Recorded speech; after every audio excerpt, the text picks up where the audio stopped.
I was in Belgrade, Serbia. I was playing the game. I just really got the rugby league. What do they call it? The rugby league jitterbug or something. It was just something. I just had to bring it back to Cleveland. I wanted to do something very special because I knew there was a lot of guys who had backgrounds like me, being a second chance athlete. Got out of college looking for something new. You're still athletic. You want to put your body and put something on the line with a different sport. So I came back home. Before I got home, it was like a month left before I was able to come home. So that was my time to just start collecting up marketing ideas about how I'm going to start my first rugby league combine in 2018. So long story short, when I had the first combine, I only had 6 players come, and they all played very well during the combine, but I needed them also. So those 6 players were the 6 players to also go to Chicago and play in our first Nines tournament, which we won against Chicago Stockyards. So that was maybe the first start of Cleveland Rugby League right there. But like I said, from 2018 to 2020, I was still balancing out whether I wanted to play professional football or rugby league, So I had a couple of football stints in between, which made Cleveland Rugby League, fall lower. But then it was actually Ryan Burroughs who actually gave me a call and said, "Hey, bro, we need to play somebody. I see you still." I was actually practicing with Corey and the Cleveland Crusaders, just playing touch.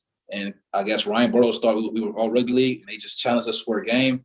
And that was the next thing that happened. I got in contact with Brady Payne, Keon Willis, Isaiah Chambers, and Malik Duncan. Those are our executive staff. That's the powerhouse behind me. All the stuff that you're seeing, these are the guys that's making that work. I'm just the face right now.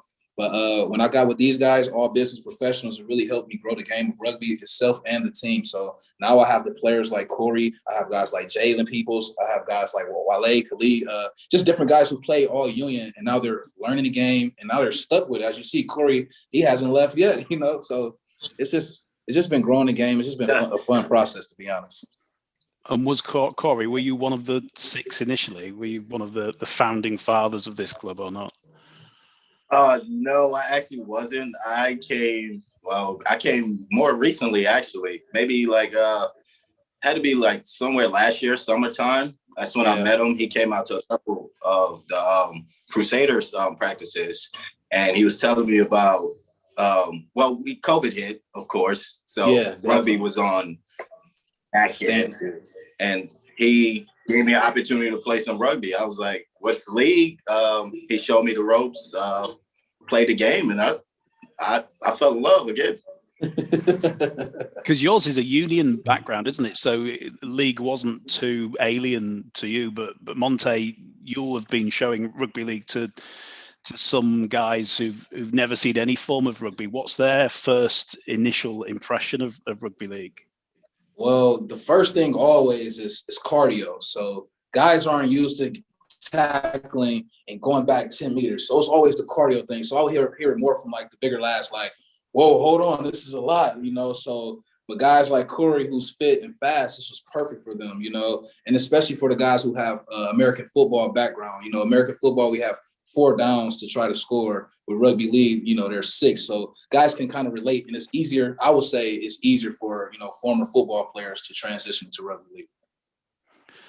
Has anyone really surprised you? Anyone from a non-rugby background that's come to the club where you've thought, "Tell you what, he's actually a rugby natural"?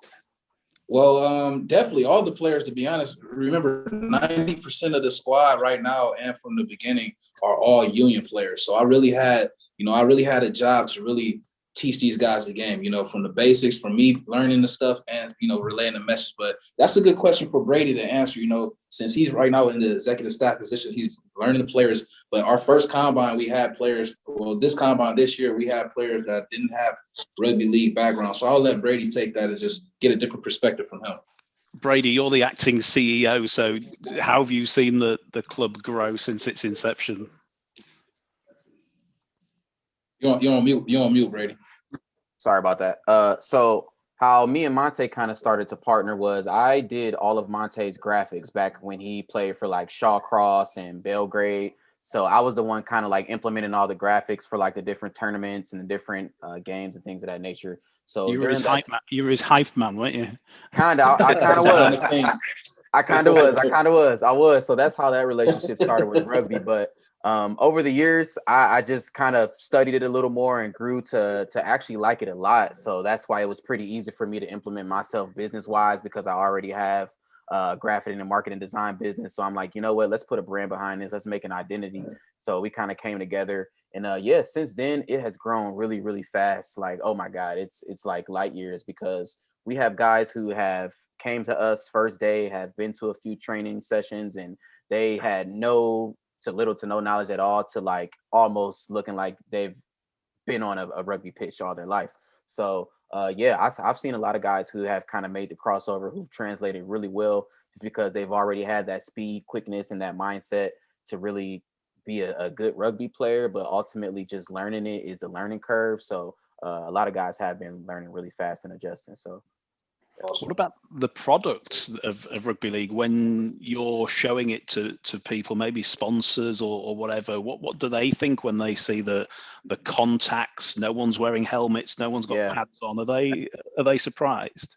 Honestly, they're surprised. I mean, a lot of times they're really just interested in learning about it per se. But my job mainly is to really make them like it and to translate it to the people here in the States, basically saying, hey, this is rugby, but this is what we can make it look like. This is how we can kind of play it to make it translate for you to understand in a sense. So that's pretty much been the challenge, I would say. But other than that, people are really up to learning this sport here in Cleveland in particular. Like, they're super excited.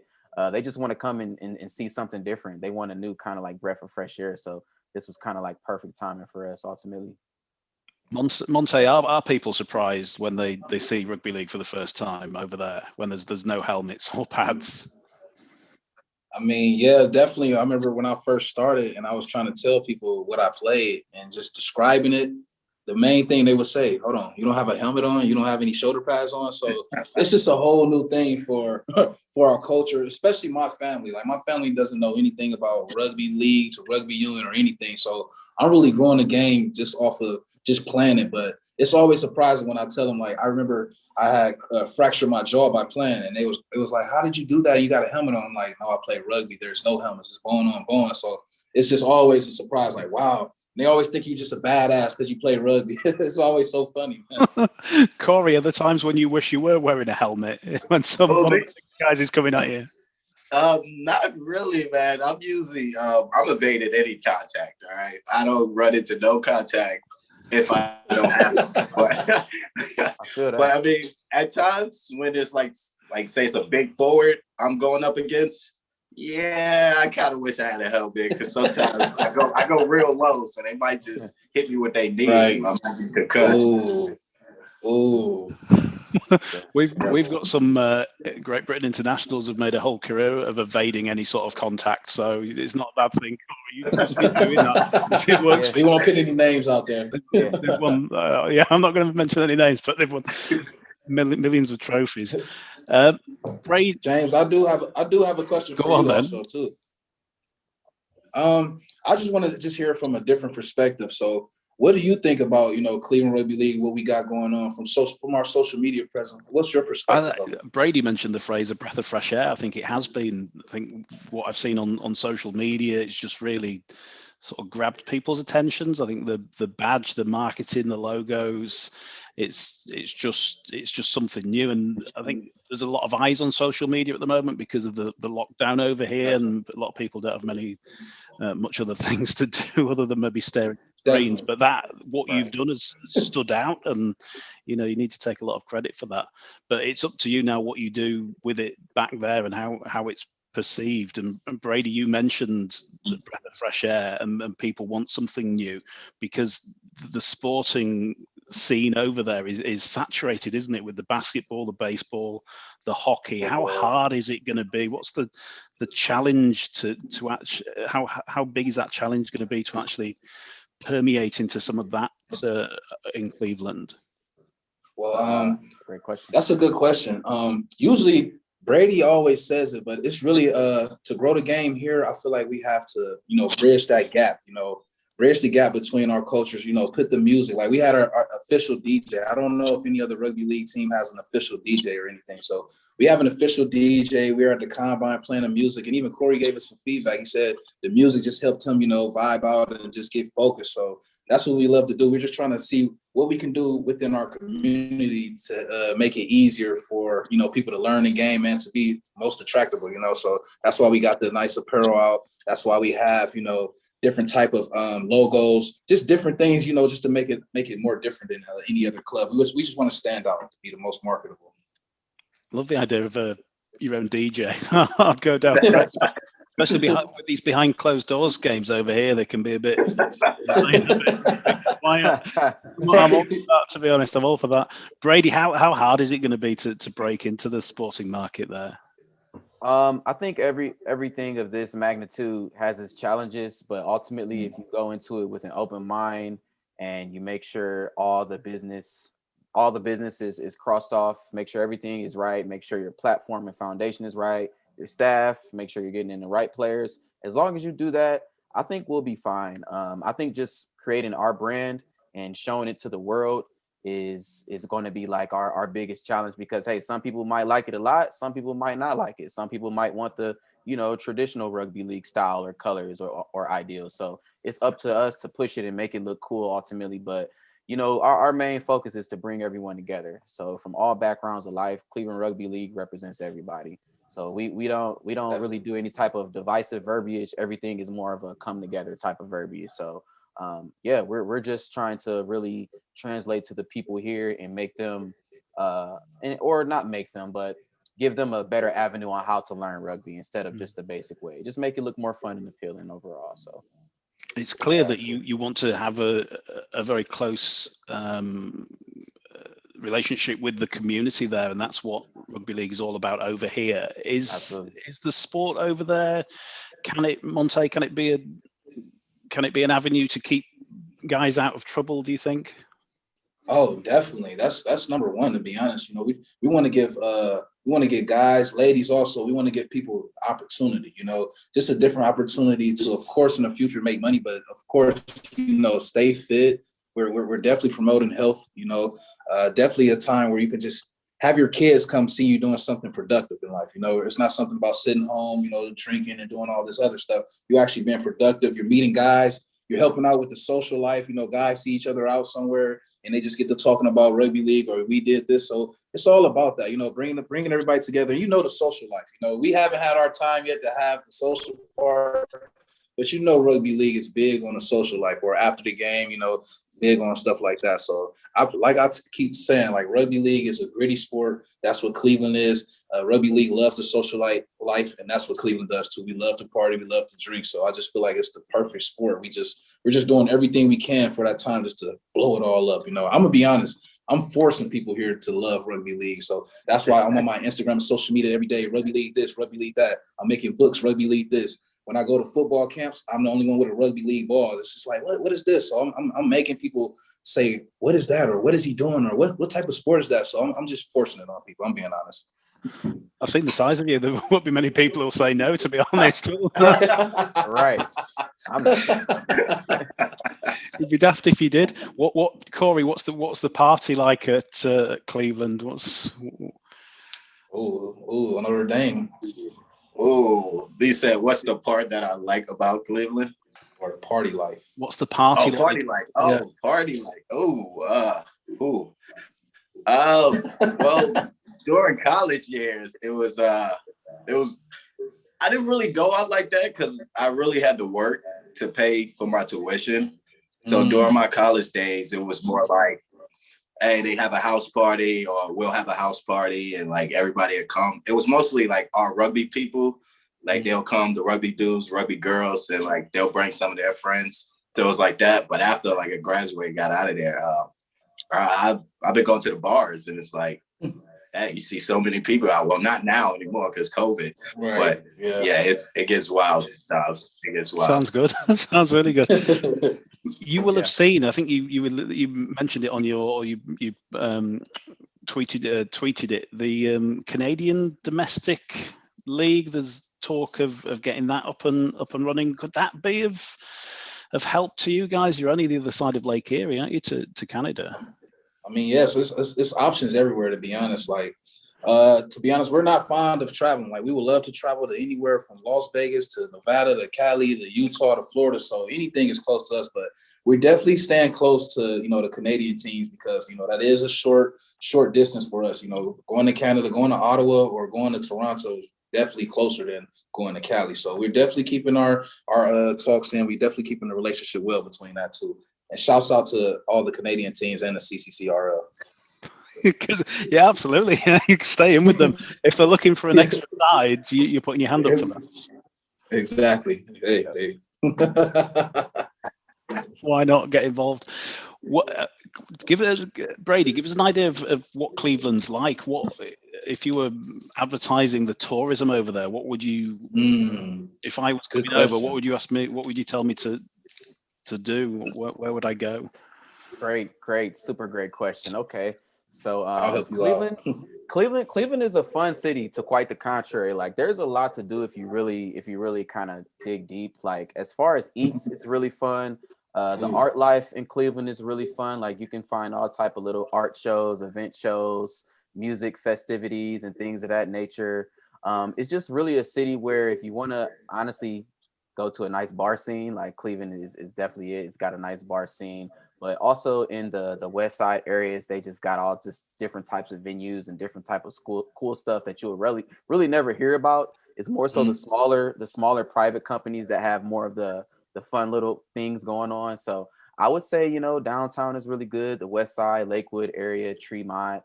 We're big on breweries. So if you like breweries, like, Cleveland is number one in, like, breweries. So yeah, if you like to drink, this is your home. You've made it home. Don't mention breweries. The pubs are open here for a couple of months still. Yeah. Oh yeah. Great Lakes Brewery. There's so much. Akron has tons of, like, nationwide breweries that are known across the world. So I would say the breweries number one is something I think people from that side of the world will really love because, oh man, like, yeah, it's really good here. I'm down with that. I'm going to finish, guys, by asking you what's the dream? What's the end game? I'm going to ask you in turn, really. Monte, first of all, where do you've started this? Where do you want to take it?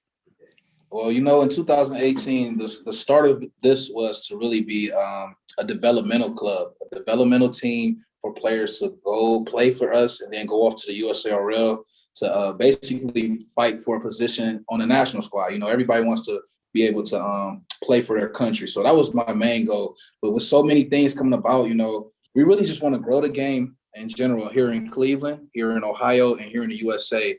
And it's just right now we have so many different avenues. There's really no end goal. But the end goal, of course, would be, I would say, to be just the most winningest, best team out there. Because I don't even want to say professional because anything that might not happen. You get what I'm saying? And to be a great club, you don't have to be professional. There's a lot of, you can name a lot of amateur clubs that are historic and have great culture without getting paying the players at all. So I really changed that up because I got that question asked to me throughout these years. And I always say, oh yeah, to be the best professional club, this, but as I'm really growing the game and really sitting down and just really learning the culture, it's really not all about that. It's just really giving people in our city a different outlet, like you said, away from the streets, away from the drugs, and just having an opportunity just to show their kids, grandkids. We want to have this, we want to make this organization, we want to have a master's league, a youth league, a women's team. We really want to make this as big as possible, So that's just one of my things. But you can ask these two and they might have something different to say, but